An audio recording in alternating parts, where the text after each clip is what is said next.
Барлықтарыңызға сәлем. Қазіргі таңда хит болып жатқан тюльпан деп аталатын ерекше самсаның рецептімен бөліскім келеді.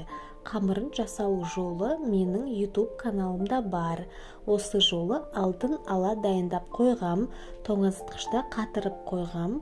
Оның толық видеоның соңына белгілеп кетем. Сол жерден көрсеңіздер болады. Бұл видеода қалай түйілу жолы ғана. Видеомды толық көріп, бағалап кетіңіздер. Ең бірінші бізге асқабақтан болғандықтан асқабақ пиязын турап, одан кейін тартылған етімізді салып, керек мөлшерде тұзымызды салып, салмасын дайындап қоямыз. Көз мөлшермен кішкене ғана су қоссаңыздар болады. Осылай салмамызды қолымызбен мұжып араластырамыз, және де кішкене құйрық майдан қоссаңыздар болады. Қамырын осылай домалақтап қатырып қойғам. Алдын ала 1-2 сағат бұрын алып тоңазытқыштан ерітіп қоямыз. Ол қамыр тоңазытқышта тұрса бұзылмайды, 1-2 ай тұрса да ештеңе етпейді. Енді шетінен жайып бастаймыз.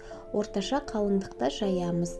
Видеода көріп тұрғандарыңыздай кесеміз, және де кескен жердің шетіне ғана салмасын салып, видеода көріп тұрғандарыңыздай орап шығамыз. Осылай ұшбұрыштап, және де асты жағын осылай барлығын жабыстырып шығамыз.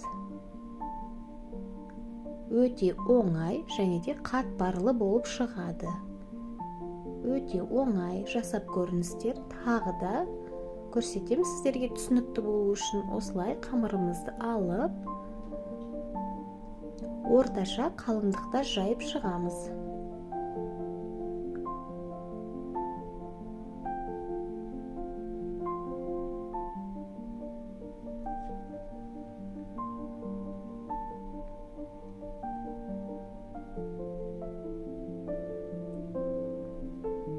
Барлық осылай түйілген самсаларымызды арнайы осылай ыдысымызға противеніміздің үстіне пергамент қағазын төсеп, осылай барлығын тізіп шығамыз.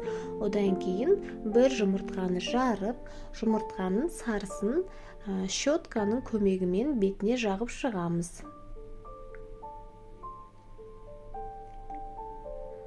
Жағып болғаннан кейін қалауларыңыз бойынша кунжут немесе мак сеуіп шықсаңыздар болады.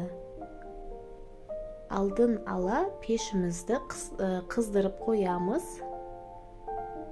Самсаларымыз 180 градуста 20 минут, 30 минут піседі. Достар, қараңыздаршы, өте керемет, қатпарлы, дәмді самса шықты. Жасап көріңіздер. Рецепт ұнаса, маған тіркеліп, лайк басып, комментарий жазуды ұмытпаңыздар.